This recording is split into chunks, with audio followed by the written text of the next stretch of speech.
What's up guys, Andrew here with another video to help you guys quit smoking weed. If you're trying to quit it because you know it's doing you no good, but you just can't quit it, you're hooked for some strange reason.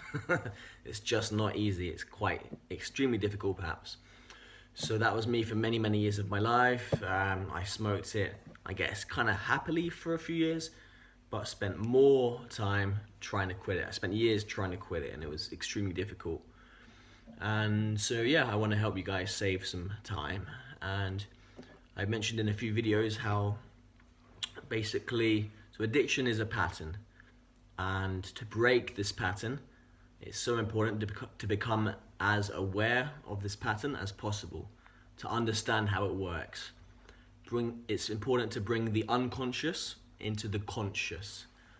So yeah, so the more we do this, the more we get to know our pattern, how we're working, essentially how it's working with us.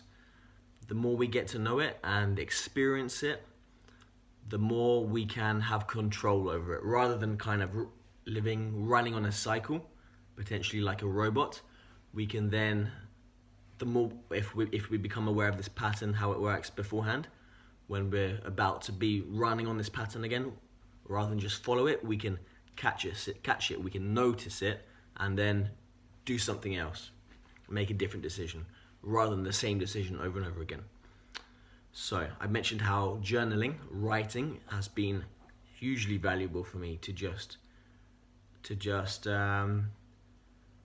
see what's going on, kind of like a self-study, like a scientist. Like I'm a scientist studying myself, like a detective. You want to be your own detective.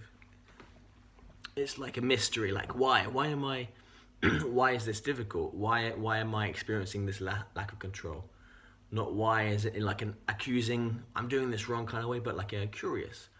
Gabor Mate calls it compassionate curiosity. That's the attitude we want for this. Become curious.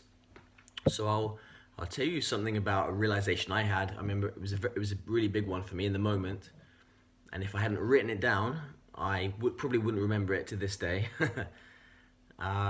It was about a year and a half ago. I was living in Nicaragua at the time, Central America, nice and warm. And so the cycle was, okay, I'm gonna smoke today and then no more tomorrow. I'm not gonna buy any more tomorrow. Then the next day would come, okay, that kind of itch, that craving, okay, just one more day, just one more bag. Finish that, okay, just one more, like that, for years, kind of, pretty much years, fuck. And so this kind of craving, this feeling, I want to get rid of this feeling, so okay, that's why I buy another bag and smoke, to get rid of this feeling, basically. And then I would smoke, and well, I would feel different. I would feel calm, less tense, less intense, just more relaxed in a sense.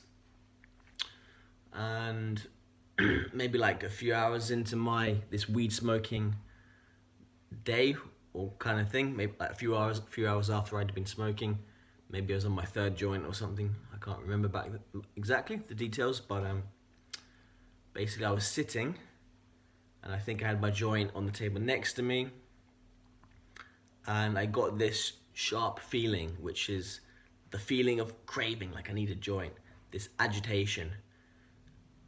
And that hit me hard, like a kind of light bulb went off in my mind. We could call it an aha moment, like aha, like found a big clue. And so this feeling that that would always get me to go to like get on the phone, order another bag, just to get rid of this kind of this tenseness, this feeling. I noticed really on a deep level, so obviously, that this feeling was still happening even while I was smoking weed, even hours after I was smoking weed, even after I was very stoned.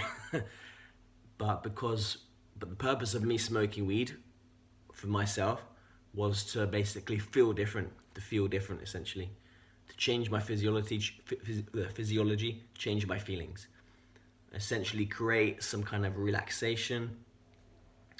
I've come to understand now it was actually kind of an illusion that I was more relaxed. in a sense the body was, like that first joint, like the body is definitely more relaxed, and the mind perhaps as well. But I've come to realize and experience that relaxation, and the opposite of relaxation, we could say, is stress. There's a few words: tenseness. That's caused by the mind. Stress is caused by the mind. If I'm unrelaxed, it's because of what my mind is doing. And if I'm smoking weed to kind of feel relaxed, well, my mind is still going to be doing its usual patterns, and so I'm still going to be feeling unrelaxed, which is why would just smoke more and more and more. And so really, So the way I've quit and what I've been doing after quitting to basically for long-term freedom, essentially, is instead of reaching out for something to change how I'm feeling, to change the stress, instead work on my mind, because the stress is caused because of my mind, because of my focus, perceiving negativity, perceiving problems and getting stressed by them. It's basically a pattern of the mind and a pattern of the body, which I would use weed for. And I really perceived that weed was helping. But that one moment, I caught it, that I was this burst of kind of impulse to smoke, which has always made me call the guy in the first place. I noticed that on a deep level, while being stoned, that, oh shit, this does not go away.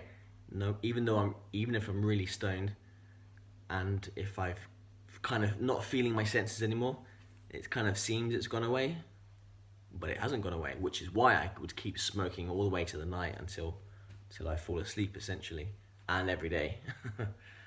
So, smoking weed, I've come to realize, that the reason I would smoke weed was because I was believing in illusions. I was believing illusions to be true. That's why I would smoke weed over and over again. I thought it was giving me something that it was not. It was a trick. It was a trick. I was falling for an illusion over and over and over again. It didn't do anything. I thought it was doing something for me, but it wasn't.